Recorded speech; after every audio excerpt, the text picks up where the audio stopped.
Well, hey everyone, and welcome to KPC Underground. This is the podcast we do here from Kirkland Performance Center, right underneath our stage. The stage is right above our heads, and I'm very excited and fortunate to be here tonight with Lizzy Shapiro from Lizzy and the Triggermen. And I need to say before we get started, this show almost did not happen, and we're fortunate to be here. So thank you so much for being here tonight. Yeah, there was a crazy storm, and basically it was 15 minutes away from being called off because the power had still not come back on into the theater, and they had to make the call by 1 p.m. and literally 12:45. The lights came on. We had a staff meeting this morning. I was fully convinced it was going to be called off. We canceled a show last night. That was a sold-out show, and luckily we were able to postpone it. But we were thinking tonight, it was like looking at the outages map. It was like this isn't going to happen. Like there's just no way. And then a miracle happened, and so gosh. we all lucked out, and we're just stoked to have you here tonight. So I feel so grateful for this show to be happening. Yes, good. So. Yes, thanks for being here. Your band is a traditional jazz big band kind of situation, throwback for sure. How did you get immersed in that world? So I'll say one thing. It's a traditional throwback meets modern. So basically, we're very deeply inspired by music from the 30s, 40s. But at the same time, we're a unique original band. So we do a lot of original music that comes from a really modern perspective. Mm-hmm. Well, it comes mostly from my perspective because I write the original songs. So that kind of juxtaposition of old meets new, I think, is part of what makes us different and also exciting. Because at the end of the day, what I love about swing music, and you asked what got me excited about this music originally, it's that it's very multi-layered. So on the surface, it's dance music. Right. On the surface, it's pop music.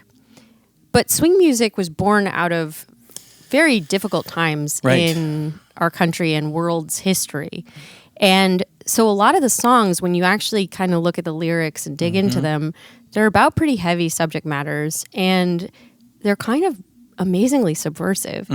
And I love that because I don't resonate with songs that are just sort of like love songs or just happy songs or, and if you look at the music of the 20s, it tends to be a little bit more superficial. And then the music in the 30s, there's just all of this complexity. And I really fell in love with that. And so that's what brought me to the music.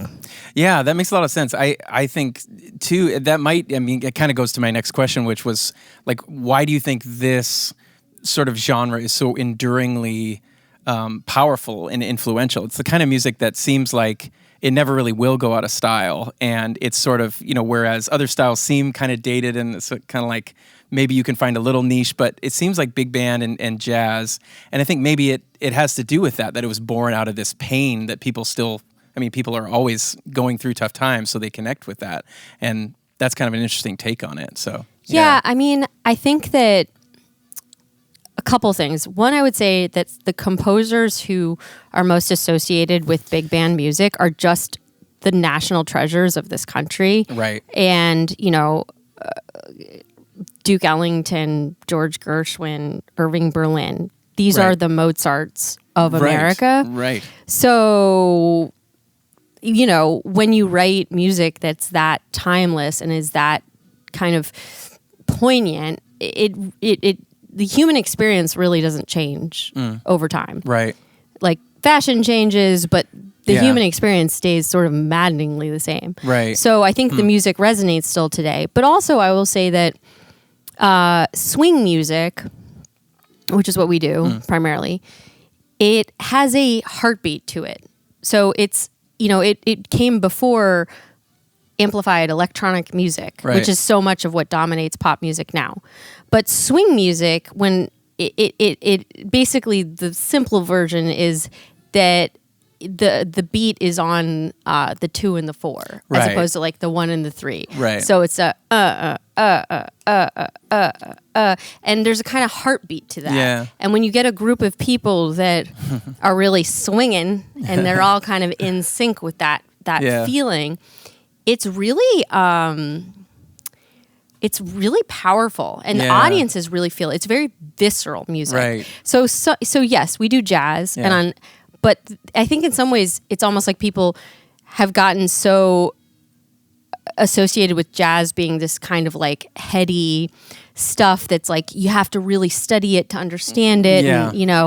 And, and swing music's not like that. It's really Right. accessible. It's really visceral. Right. So I think that's part of why it doesn't go out of style. That's interesting. Yeah. I mean, one of my favorite movies growing up was Swing Kids, which we watched, over yeah, and over yeah, again. yeah. And of course, I mean, the thing I think I loved, maybe which I didn't even understand why I liked it so much at the time, but it was that it had that, these kids were going through such a hard time. If you haven't seen the movie, it's about, sort of the, in World War II Germany, and these kids who were sort of going to these outlawed, swing parties and things and going through what they were all going through over there.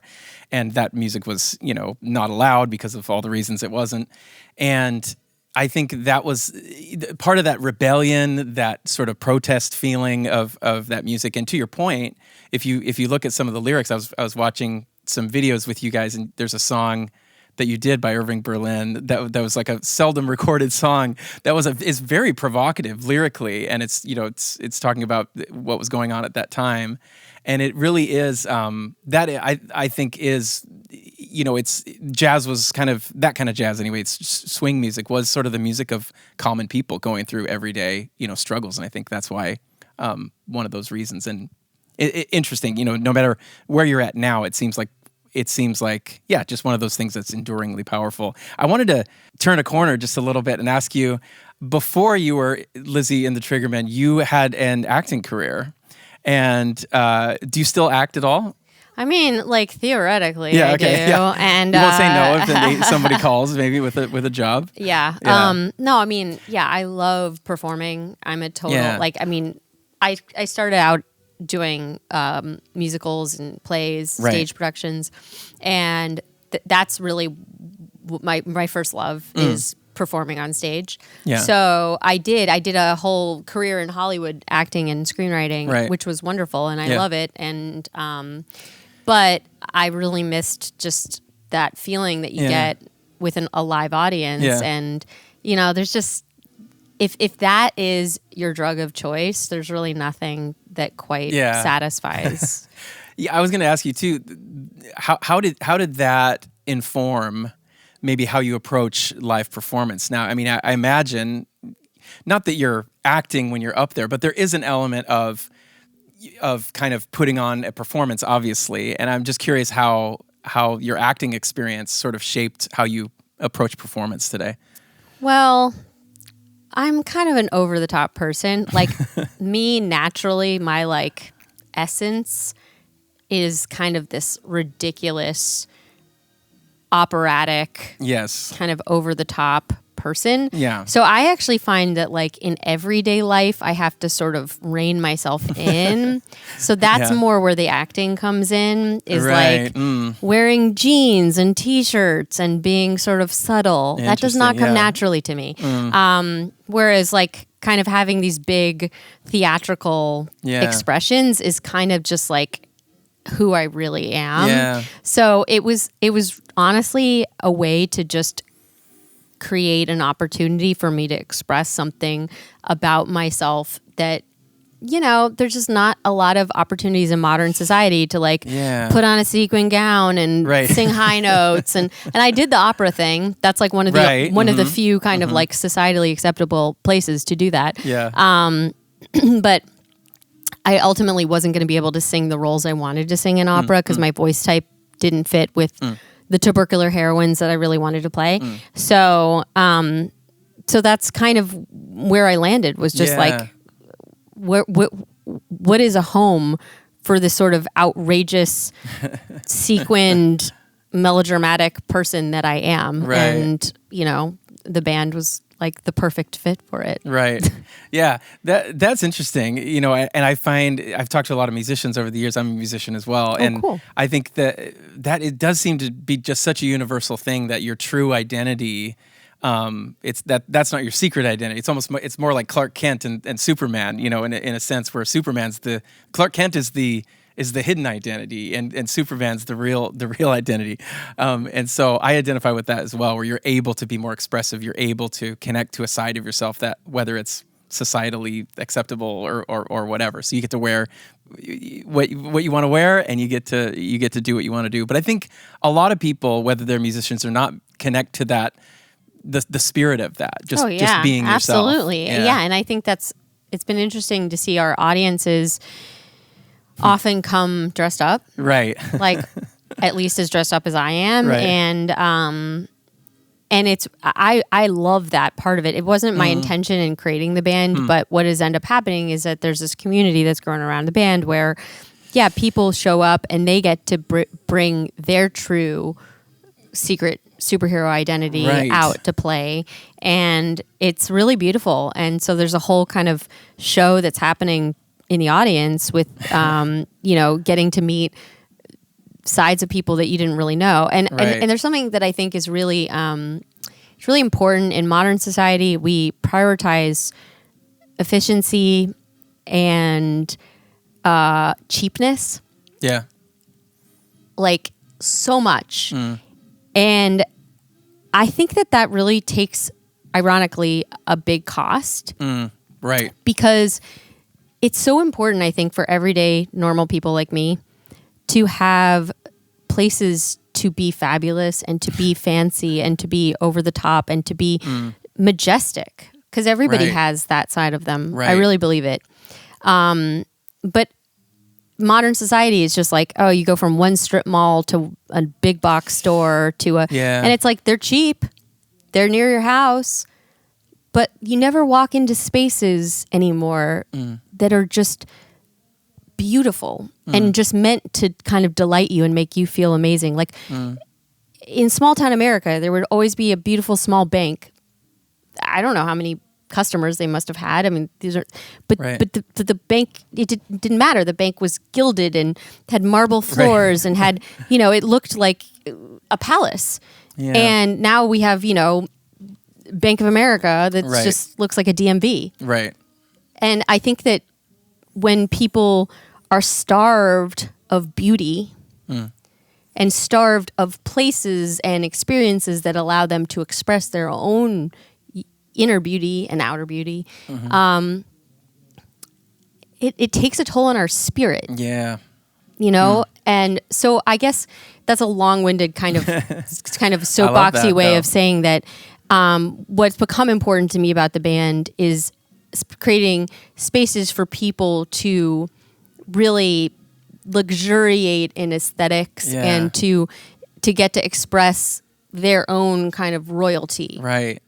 I love that. And in essence, you're giving them permission to do that. It's like, here's your excuse. And you see that. I mean, now that you say that, I mean, of course you see that everywhere with people going to a Taylor Swift show or a Sabrina Carpenter show or whatever.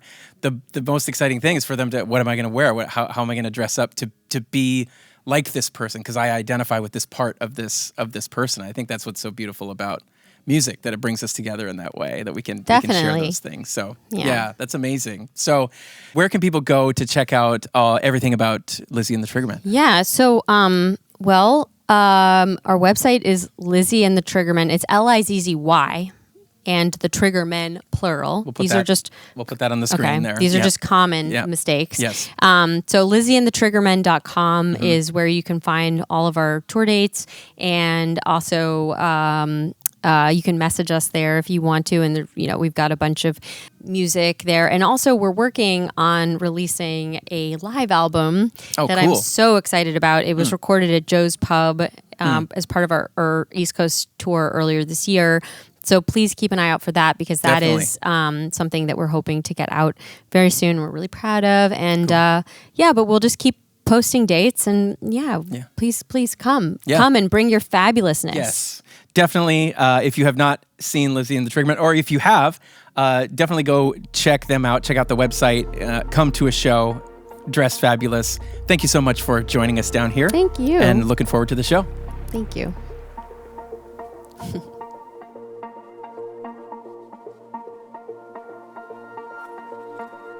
Thanks for joining us for KPC Underground. If you're enjoying this podcast, please consider supporting KPC at kpcenter.org/donate.